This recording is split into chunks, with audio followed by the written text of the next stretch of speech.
Hello, my unremarkable friends, and welcome to the next chapter of The Unremarkable Entrepreneur. It's the book I'm writing week by week over the next year for all the practitioners, artists, and creators who've realized they don't need another playbook. They need to find their own path. This is the power of and. Our feet were dangling over the side of the boat on the Sea of Galilee. As we sat gazing across the water, my classmate and I discussed what it must have been like to witness Jesus walk on water, when my religious education teacher, Miss Smith, not her real name, decided to stage an intervention. She leaned over us and presented a string of different theories designed to entirely debunk the event. We often clashed, and I instinctively snapped back. And how does that add to our experience of being here? The miracle didn't need my defense, but the moment we were sitting in did. It might not have happened, and we can explore what it must have been like and what it means all the same. My question did not argue. It simply refused to let someone else's cleverness derail the wonder at hand. A question that pointed out that she'd missed the depth of what this moment meant to us. Later, I performed a heist, and I stole my internal school report from the head teacher's office. In it, Miss Smith described me as extremely irritating. The feeling, I confess, was entirely mutual. And I look back on our battles with a fond nostalgia. Irritated and nostalgic. Wounded and moving forward. Grieving and dancing, lost and looking, devastated and full of potential, whole and becoming. If your majesty is the ground, the truth of your intrinsic and immeasurable worth beneath the performance, your credentials, and your circumstances, then and is nothing short of a skeleton key that can open the door and let it out every day. But you have to pull it out of your pocket. Your worth is not dictated by your ability to feel it in any given moment. It is always present in the middle of the struggle, the anger, the jealousy, and the tension you currently face, and returns you to its depths. Not by denying what's happening on the surface, but by reminding you that what's happening on the surface doesn't get the final word. It's the majesty in motion. On the Sea of Galilee, I used it instinctively. The short version, and what? It's something we should make a habit of saying to survive our everyday exposure to the isolation economy. Every time we scroll, feel a pang of jealousy, or face an external judgment, we have the power to say, and what? That person got the job.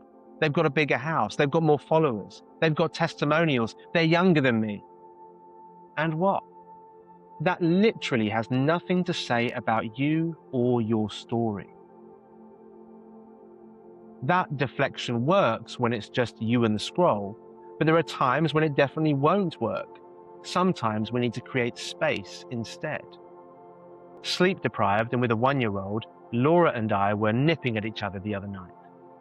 Looking back, I should have said to myself, I'm angry and I'm really tired. A way of acknowledging how I was feeling and creating breathing space around that feeling so I didn't react in the moment. If I had used and as a tool for self-regulation, maybe then I could have avoided a trait that Laura knows all too well, wanting to hash it out on the spot. Not fun for anyone at 3 a.m. But sometimes that's not enough either because you're too close to the surface tension. In those moments, asking yourself to regulate is like asking the storm to calm itself. That's when you need someone else. Not to be cleverer than you or to trade one thing for another, I'm looking at you, Miss Smith, but someone with the wisdom to hold two things at the same time. Back at school, my English teacher knew I was finding things tough. I remember standing in the corridor outside class one day and she said, Yes, you're struggling, and you're also kind. Don't forget to be kind to yourself. In that moment, she held my complexity, struggling, and something more. While other teachers were looking at how I was performing, she noticed something about my character that completely reframed our relationship. She saw something of my internal worth, the real me beyond the results, waiting to be noticed. I went on to achieve the highest possible grades in English, the only top grades of my academic career. My English teacher reached what I couldn't, and from my vantage point now, I realize "and" is more than a cognitive tool, it's a structural necessity. "And" is nothing more than a mechanism to remind you that your Majesty has something to say. But it only works when you can reach for it. When the jealousy hits hard or the comparison spiral tightens, sometimes you're too stuck to hold what you feel alongside the larger truth of who you are. In What Presence Requires, I argued that community isn't optional, it's architectural. You need others to reflect back dimensions of your Majesty that introspection alone cannot reach. I lead a fellowship of practice called the Order of Unremarkable Creators because of this gap. It's not a celebration society. It doesn't exist to be anyone's cheerleader. It exists to reveal what you can't see on your own. When you're building alone, it's easy to collapse into your own horror story. But others take that story in a different direction. I hear you, and look what you've built last month, and you're still showing up, and the people who need this work are already looking for it. They create space for the struggle and refuse to let it have the final word. This is empathy, not soft empathy that finds excuses, iron empathy that holds complexity without flinching. Last week in the order, a practitioner said, "I just don't execute." Every week she writes, she facilitates events, she joins our calls, she allows others to scrutinize her work, she has paid clients and paid bills. She brings pastoral wisdom. We'd be poorer without. The feeling is legitimate. There's a challenge and a signal worth noticing, and it's not the final word.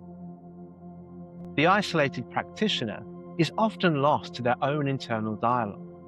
Alone, "I don't execute" feels like the truth. It's where you'll find the hustle, performance, and judgment waiting to redirect the work we're actually called to serve. With others, it's information, and the difference is everything. The "and" our member needed could only come from the people around them. This feels like failure, and look what's actually emerging. "And" is more than a tool for internal regulation. It's a way of helping others see themselves clearly. When you go from holding your own "and" to holding someone else's, that's when your calling becomes a practice. That's when you start meeting a need. That's when you become the English teacher, reframing the relationship and helping someone notice who they are becoming. You've already been experimenting with this idea. Our response to the isolation economy, forgiveness, dancing despite circumstance, life as a mosaic instead of a fixed narrative, all demonstrate the power of "and" for those who choose to wield it.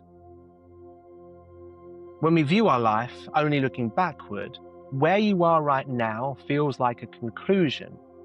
But your Majesty isn't subject to circumstances. It's immovable, constant, and it has something to say. Return to Galilee with me and take a seat on the edge of the boat, legs dangling over the water. The wake follows behind, turbulent and dispersing. The vast ocean lies ahead. Your younger self is sitting with you, looking ahead, whilst your older self leans against the rail to your other side, looking back. You ask, "Who am I?" They respond, And who are you becoming? Like Dan Jr. and Dan Sr. on Parker's piece, the company you keep aren't interested in collapsing your story into the moment you're in. And it's true for the people who want to gather around the campfire you're creating. People who can honor your complexity, who see what you've survived and every shred of potential you hold. Your calling and the practice you'll build around it is the living tension between everything you carry and everything you're reaching for. And holds the door open. It invites others into the conversation. When they arrive, they remind you, the wake doesn't decide the direction of the boat. When you know who you're becoming, you start to see who you're for. And the question becomes, what and am I holding for someone else? That was the power of and. If you want to read the text at your own pace or follow along as the rest of the book emerges, you can find the link in the notes below. If this resonated, it really is being written for you. And I'd love to hear from you. If you've got questions, thoughts, reflections, get in touch. Thank you for sharing this space with me today, and I'll save you a seat in the next chapter.